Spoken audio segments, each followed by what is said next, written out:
Hi there, this is Tara Lanzak with the Retriever News. I'm here with John Russell on our right, who's been in the field trial game for 40 plus years as an amateur who trains his own dogs. Then we have Pat Burns on the left from Elite Retrievers. Guys, I was wondering, there's so many handles going on in this test midday for Series 3, the Water Triple. Can you talk a little bit about why the dogs are having to handle and they're having such trouble finding their birds?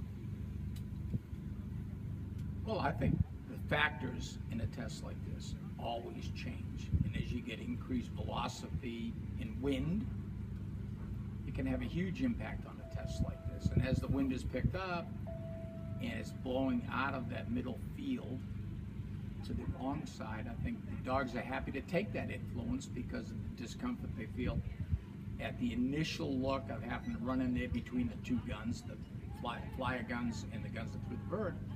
So they're happy to take that invitation, go to the wrong side, and then the wind keeps them there. So do you think the test would be easier or harder if that middle gun was retired? In many ways, I think it may be easier. And is that because they might be a little more comfortable hunting between two guns, that maybe one gun isn't standing out? I think that's correct.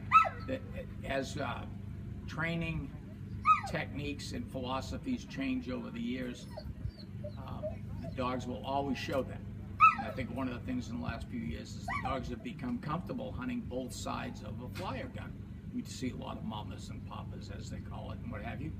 And I believe that by leaving that other set of guns out, you've changed the look, and it makes them a little less comfortable and a little more happy to think Dodge is in the North 40, not right where they are. Pat, what's your take on the situation? Certainly the increased wind velocity is a factor. And when you think of a wind affecting your line to a bird more than how they hunt it once they've achieved the fall area. But it is obvious that the dogs don't like to hunt back into the wind any more than they like to hold a line in a crosswind. So that's certainly a factor on the middle bird. But the test as a whole is something that John and I were talking about here just a little while ago. And just about, he reminded me how important it is the state of mind of the dog that's running. And the state of mind is really much more important than the lines to the birds or anything else. So much of what we do in training to get them to do the things they have to do to be competitive on the weekends, oftentimes works against us on a test like this for a while.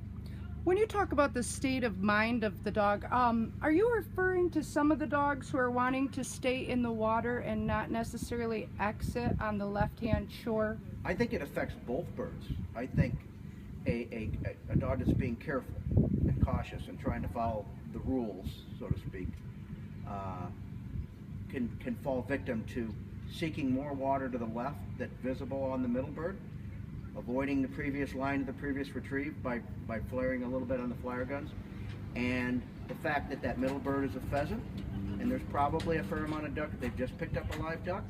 There's probably a fair amount of duck scent deep that's floated back, and so once they get behind that gun, climb the hill, get in that duck scent, it's hard to come back down the hill. And that's something we really haven't touched upon, is a mixed bag. It's a big factor, and certainly in nationals you'll see it on almost every set of landmarks. You'll have a mixed bag, and an awful lot of watermarks. Usually, certainly the first set of watermarks, you're going to guarantee to have a mixed bag. So picking up a duck, coming back and getting a pheasant, and especially a hen pheasant, this is a rooster pheasant, is extraordinarily difficult. Well, thank you, Pat. And John, you have a different, an actual up-close perspective for us since you've run the test already. What was it like at the line? Well, it ran early, and so less was known about the way they may react to certain factors.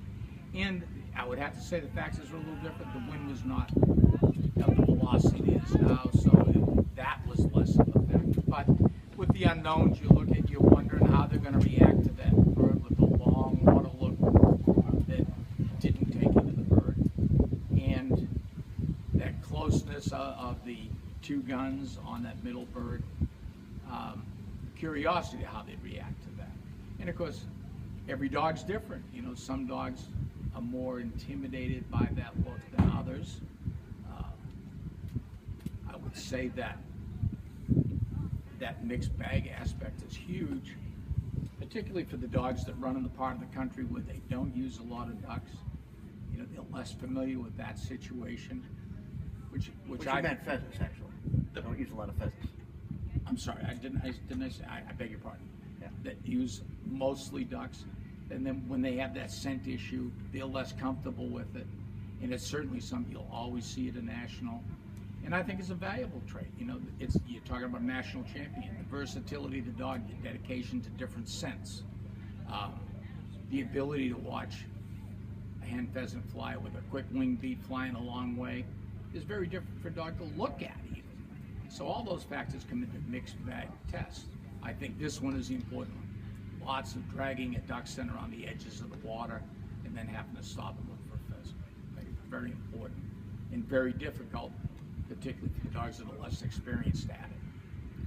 Well, gentlemen, I thank you. That was very insightful. And John, good luck. And Pat, as always, it's been a pleasure.